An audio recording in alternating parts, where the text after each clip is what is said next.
ರಾಜಧಾನಿಯಲ್ಲಿ ಮೊಳಗದಂತಹ Kannada ಕಹಳೆಯ story. English ನಾಮಫಲಕಗಳ ವಿರುದ್ಧ ಕರವೇ ಕಾರ್ಯಕರ್ತರು ಸಿಡಿದೆದ್ದಂತಹ ಸ್ಟೋರಿ.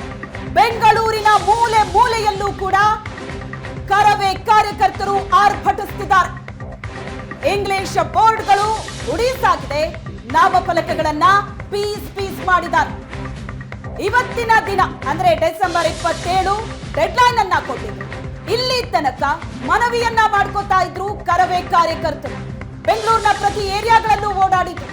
ಇಂಗ್ಲಿಷ್ ಬೋರ್ಡ್ಗಳನ್ನ ತೆರವುಗೊಳಿಸಿ ಇದು ಕರ್ನಾಟಕ, ಕನ್ನಡ ಭಾಷೆಗೆ ಮೊದಲು ಗೌರವ ಕೊಡಿ, ಕನ್ನಡ ಬೋರ್ಡ್ಗಳನ್ನ ಹಾಕಿ ಅಂತ. ಆದ್ರೆ ಮಾತು ಕೇಳದ ಅಂಗಡಿ, ರೆಸ್ಟೋರೆಂಟ್, ಹೋಟೆಲ್ ಮಾಲೀಕರಿಗೆ ಬಿಸಿ ಮುಟ್ಟಿಸಿದ್ದಾರೆ ಕರವೇ ಕಾರ್ಯಕರ್ತರು. ಇಂಗ್ಲಿಷ್ ಬೋರ್ಡ್ಗಳನ್ನ ಕಿತ್ತೆಸ್ತಿದ್ದಾರೆ. ಇವತ್ತು ಬೆಂಗಳೂರಿನ ರಸ್ತೆಗಳಲ್ಲಿ ಕರವೇ ಕಾರ್ಯಕರ್ತರ ರಣಾರ್ಭಟ ಆಯ್ತು. ದೃಶ್ಯದಲ್ಲಿ ನೋಡ್ತಾ ಇದ್ರಿ, ಪೊಲೀಸರ ಜೊತೆ ಜಟಾಪಟಿ ನಡೆಸಿದ್ರು. ಕಾರ್ಯಕರ್ತರನ್ನ ನಿಯಂತ್ರಿಸೋದಕ್ಕೆ ಲಾಠಿ ಚಾರ್ಜ್ ಮಾಡಿದ್ರು ಪೊಲೀಸರು. ಪ್ರತಿಭಟನೆಯ ದೃಶ್ಯಗಳನ್ನ ಗಮನಿಸ್ತಾ ಇದ್ವಿ. ಪ್ರಮುಖವಾಗಿ ಬೆಂಗಳೂರಲ್ಲಿ ಹೈಟೆಕ್ ಏರಿಯಾಗಳನ್ನ ಟಾರ್ಗೆಟ್ ಮಾಡಿ ಇವತ್ತು ಕನ್ನಡ ಪರ ಸಂಘಟನೆಯವರು, ಅದರಲ್ಲಿ ಪ್ರಮುಖವಾಗಿ ಕರವೇ ಕಾರ್ಯಕರ್ತರು ಪ್ರತಿಭಟನೆಯನ್ನ ನಡೆಸಿದ್ರು. ತೀವ್ರವಾಗಿ ನಡೆದಂತಹ ಪ್ರತಿಭಟನೆಯ ದೃಶ್ಯಗಳನ್ನ ಗಮನಿಸ್ತಾ ಇದ್ವಿ. ಹೈಟೆಕ್ ಏರಿಯಾಗಳಲ್ಲಿ 100ಕ್ಕೆ 100ರಷ್ಟು ಇಂಗ್ಲಿಷ್ ಭಾಷೆಯನ್ನ ಬಳಸಿ ಬೋರ್ಡ್ಗಳನ್ನು ಹಾಕಲಾಗಿತ್ತು, ನಾಮಫಲಕಗಳನ್ನು ಹಾಕಲಾಗಿತ್ತು. ಆ ಎಲ್ಲ ನಾಮಫಲಕಗಳನ್ನ ಕಿತ್ತು ಎಸೆದು ತಮ್ಮ ಆಕ್ರೋಶವನ್ನು ವ್ಯಕ್ತಪಡಿಸಿದ್ದಾರೆ. ಕರವೇ ಈ ಹಿಂದೆ ಹೇಳಿತ್ತು, ಇವತ್ತು ಡೆಡ್ಲೈನ್ ಕೊಟ್ಟಿತ್ತು, ಎಲ್ಲ ನಾಮಫಲಕಗಳನ್ನ ತೆಗೆದು ಹಾಕಬೇಕು, ಪ್ರತಿಶತ ಇಷ್ಟರ ಮಟ್ಟಿಗೆ ಕನ್ನಡ ಇರಲೇಬೇಕು ಅಂತ ತಾಕೀತು ಮಾಡಿತ್ತು. ಆದರೆ ಇದಕ್ಕೆ ತಾತ್ಸಾರವನ್ನ ತೋರಿದಂತಹ ಕೆಲವೊಂದಿಷ್ಟು ಕಂಪನಿಗಳಾಗಿರಬಹುದು, ಅಂಗಡಿಗಳಾಗಿರಬಹುದು, ಪಬ್, ಬಾರ್, ಯಾವುದೇ ರೀತಿಯಾದಂತಹ ವಾಣಿಜ್ಯ ಮಳಿಗೆಗಳನ್ನ ಯಾವುದನ್ನು ಬಿಡದೆ ಇವತ್ತು ಅಂತಹ ಬೋರ್ಡ್ಗಳನ್ನ ಕಿತ್ತೆಸೆದು ತಮ್ಮ ಆಕ್ರೋಶವನ್ನ ವ್ಯಕ್ತಪಡಿಸಿದ್ದಾರೆ. ಎಷ್ಟರ ಮಟ್ಟಿಗೆ ಕರವೆಯ ಪ್ರತಿಭಟನೆ ಇವತ್ತು ರಾಜ್ಯದಾದ್ಯಂತ ಮೊಳಗಿತ್ತು ಅನ್ನೋದನ್ನ ನೋಡ್ತಾ ಇದ್ದೀವಿ. ಪ್ರತಿಯೊಂದು ಜಿಲ್ಲೆಗಳಿಂದಲೂ ಕೂಡ ಇವತ್ತಿನ ಪ್ರತಿಭಟನೆಗೆ ಕರವೇ ಕಾರ್ಯಕರ್ತರು ಬೆಂಗಳೂರಿಗೆ ಆಗಮಿಸಿದ್ರು. ಪ್ರತಿಯೊಂದು ಜಿಲ್ಲೆಗಳಿಂದಲೂ ಕೂಡ, ಪ್ರತಿಯೊಂದು ತಾಲೂಕುಗಳಿಂದಲೂ ಕೂಡ ಕರವೇ ಕಾರ್ಯಕರ್ತರು ಈ ಹೋರಾಟದಲ್ಲಿ ಬಂದು ಭಾಗಿಯಾಗಿದ್ದಾರೆ. ಪ್ರತಿಭಟನೆಯ ದೃಶ್ಯಗಳನ್ನ ಗಮನಿಸ್ತಾ ಇದ್ದೀವಿ. ಮಾಲ್ ಆಫ್ ಏಷ್ಯಾ ಏರ್ಪೋರ್ಟ್ ರಸ್ತೆಯಲ್ಲಿ ಕರವೆಯ ಅಬ್ಬರ ನೋಡ್ತಾ ಇದ್ದೀವಿ. ಕರವೇ ಕಾರ್ಯಕರ್ತರು ಜೊತೆಗೆ ಪೊಲೀಸರ ನಡುವೆ ವಾಗ್ವಾದವೂ ಕೂಡ ನಡೆದಿದೆ. ಕೆಲವೊಂದಿಷ್ಟು ಕಡೆಗಳಲ್ಲಿ ಪ್ರತಿಭಟನೆಯನ್ನು ಹತ್ತಿಕ್ಕುವಂತಹ ಕೆಲಸಗಳು ಕೂಡ ಆಯಿತು. ಕನ್ನಡಿಗರಾದಂಥ ನಾವು ನಮ್ಮ ಭಾಷೆಗಾಗಿ ಇಷ್ಟರ ಮಟ್ಟಿಗೆ ಹೋರಾಟವನ್ನ ಮಾಡುವಂತಹ ಪರಿಸ್ಥಿತಿ ನಮ್ಮ ನೆಲದಲ್ಲಿ ನಡೀತಾ ಇದೆ. ಬಹಳಷ್ಟು ದಿನಗಳಿಂದಲೂ ಕೂಡ ಕನ್ನಡ ಭಾಷೆಯನ್ನ ತಾತ್ಸಾರವನ್ನ ಮಾಡ್ತಾ ಇದ್ದಾರೆ ಅಂತ ನಿರಂತರವಾದಂತಹ ಹೋರಾಟಗಳು ನಡೀತಾನೆ ಇದೆ. ಇವತ್ತು ನಡೀತಾ ಇರುವಂತಹ ಈ ಹೋರಾಟ ಮತ್ತೊಂದು ಹಂತಕ್ಕೆ ತಲುಪಿದೆ. ಕರವೇ ಕಾರ್ಯಕರ್ತರ ಹೋರಾಟದ ದೃಶ್ಯವನ್ನ ನೋಡ್ತಾ ಇದ್ದೀವಿ. ಹೋರಾಟ ಆರಂಭ ಆದಾಗ ಬಹಳ ಶಾಂತವಾಗಿ ಹೋರಾಟವನ್ನ ನಡೆಸ್ತಾ ಇದ್ರು. ಬೋರ್ಡ್ಗಳಿಗೆ ಮಸಿ ಬಳಿತಾ ಇದ್ರು. ಎಲ್ಲೆಲ್ಲಿ ಇಂಗ್ಲಿಷ್ ಬೋರ್ಡ್ಗಳನ್ನ ಹಾಕಲಾಗಿತ್ತು ಮಸಿ ಬಳಿತಾ ಇದ್ರು. ಆದ್ರೆ ಏಕಾಏಕಿ ಪೊಲೀಸರು ತಡೆ ಒಡ್ಡಿದ್ರು ಅನ್ನೋ ಕಾರಣಕ್ಕೆ ಈ ಹೋರಾಟ ತೀವ್ರವಾದ ಸ್ವರೂಪ ಪಡ್ಕೊಳ್ಳುತ್ತೆ. ಎಷ್ಟರ ಮಟ್ಟಿಗೆ ಅಂದ್ರೆ ಇಂಗ್ಲಿಷ್ ಬೋರ್ಡ್ಗಳನ್ನ ಹಾಕಿದ್ರೆ ಅದಕ್ಕೆ ಕಲ್ಲು ಕುಡಿದಿದ್ದಾರೆ, ಒಡೆದು ಹಾಕಿದ್ದಾರೆ, ಮಸಿ ಬಳಿದಿದ್ದಾರೆ.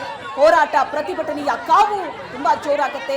ಪೊಲೀಸರು ನಿಯಂತ್ರಿಸೋದಕ್ಕೆ ಎಷ್ಟೇ ಪ್ರಯತ್ನ ಪಟ್ಟರೂ ಕೂಡ ಬಹಳಷ್ಟು ಹರಸಾಹಸ ಪಡ್ತಾರೆ ಪೊಲೀಸರು. ಅದು ಕೊನೆಗೆ ಅರೆಸ್ಟ್ ಮಾಡ್ತಾರೆ ಕರವೇ ಕಾರ್ಯಕರ್ತರನ್ನ. ಅವರನ್ನ ಕರ್ಕೊಂಡು ಹೋಗೋದಕ್ಕೆ ಬಸ್ನಲ್ಲಿ ಕುಳಿತಾಗ ಆ ಬಸ್ನ ಗ್ಲಾಸ್ಗಳನ್ನು ಪುಡಿ ಮಾಡ್ತಾರೆ. ಬಸ್ಸಿನ ಮುಂದೆ ನಿಂತು ಪ್ರತಿಭಟನೆ ನಡೆಸ್ತಾರೆ. ಇದು ಇವತ್ತು ಕರವೇ ಕಾರ್ಯಕರ್ತರ ಪ್ರತಿಭಟನೆ, ಬೆಂಗಳೂರಿನಲ್ಲಿ ನಡೆದಂತಹ ಪ್ರತಿಭಟನೆ. ಅದರ ದೃಶ್ಯವನ್ನ ನೀವು ನೋಡ್ತಾ ಇದ್ದೀವಿ. ರಾಜಧಾನಿಯಲ್ಲಿ ಕನ್ನಡ ಕಹಳೆಯನ್ನ ಮೊಳಗಿಸಿದರು ಕರವೇ ಕಾರ್ಯಕರ್ತರು. ಬಗ್ಗೆ ಒಂದು ಸ್ಟ್ರಿಕ್ಟ್ ಆದಂತಹ ನಿಯಮ ಜಾರಿಗೆ ಬರ್ತಾ ಇದೆ. ನಿಯಮ ಇದ್ರೂ ಕೂಡ ಅದು ಪಾಲನೆ ಆಗ್ತಾ ಇಲ್ಲ.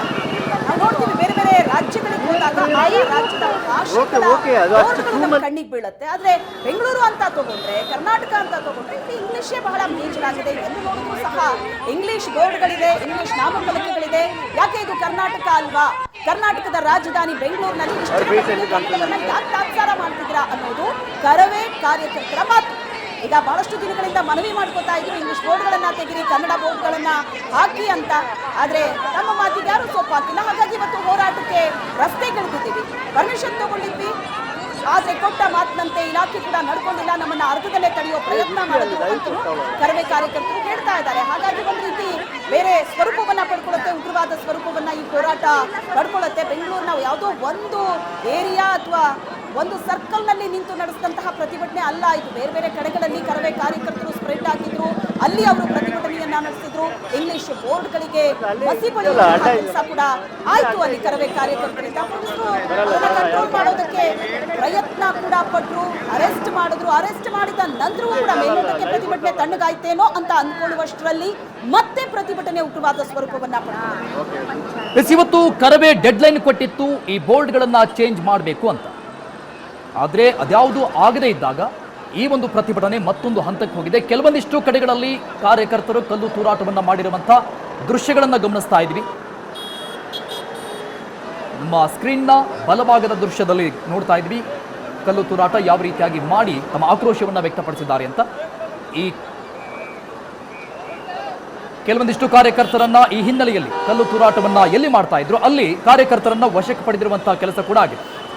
ಕೆಲವೊಂದಷ್ಟು ಪ್ರಮುಖ ರೆಸ್ಟೋರೆಂಟ್ಗಳು, ಸೀಸನ್ಸ್ ರೆಸ್ಟೋರೆಂಟ್ ನೀವು ನೋಡ್ತಾ ಇದ್ದೀರಿ, ಇನ್ನೊಂದು ಬ್ಲೂಮ್ ರೆಸ್ಟೋರೆಂಟ್ ಅಂತ, ಅಲ್ಲಿ ಕರವೇ ಕಾರ್ಯಕರ್ತರು ನುಗ್ಗುತ್ತಾರೆ. ಇಂಗ್ಲಿಷ್ ಬೋರ್ಡ್ಗಳು ಅಲ್ಲಿ ರಾರಾಜಿಸ್ತಾ ಇದ್ವು, ಆ ಬೋರ್ಡ್ಗಳನ್ನ ಕಿತ್ತೆಸಿತಾರೆ. ಬಟ್ ಅಲ್ಲಿದ್ದವರು ಒಂದಷ್ಟು ಜನ ಹೇಳ್ತಾ ಇದ್ರು, ಈಗ ಬೋರ್ಡ್ಗಳನ್ನ ತೆರವುಗೊಳಿಸಬೇಕು, ಇಂಗ್ಲಿಷ್ ಬೋರ್ಡ್ ಇರಬಾರ್ದು, ಕನ್ನಡ ಬೋರ್ಡ್ ಹಾಕಬೇಕು ಅನ್ನೋದೇ ಅವ್ರ ವಾದ. ಆದ್ರೆ ಕೇವಲ ಅಷ್ಟಕ್ಕೆ ಮಾತ್ರ ಸ್ಟಿಕ್ ಆಗಿರಬೇಕಿತ್ತು. ಆದರೆ ಅಲ್ಲಿರುವಂತಹ ಪಾಟ್ಗಳನ್ನ ಎಸೆದ್ರು, ಕಲ್ಲು ತೂರಾಟವನ್ನ ನಡೆಸಿದ್ರು.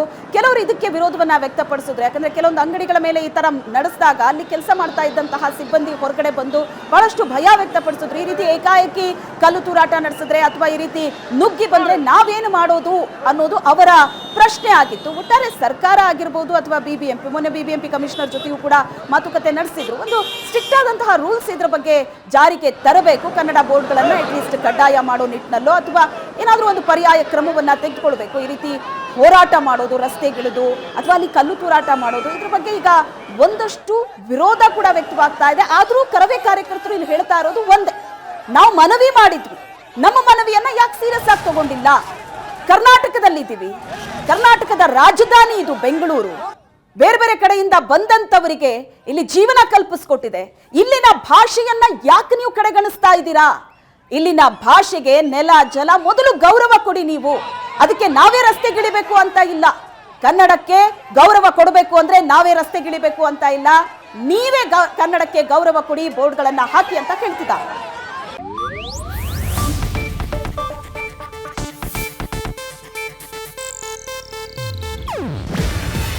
ಇದು ಏಷ್ಯಾನೆಟ್ ನ್ಯೂಸ್ ನೆಟ್ವರ್ಕ್ ಪ್ರಸ್ತುತಿ.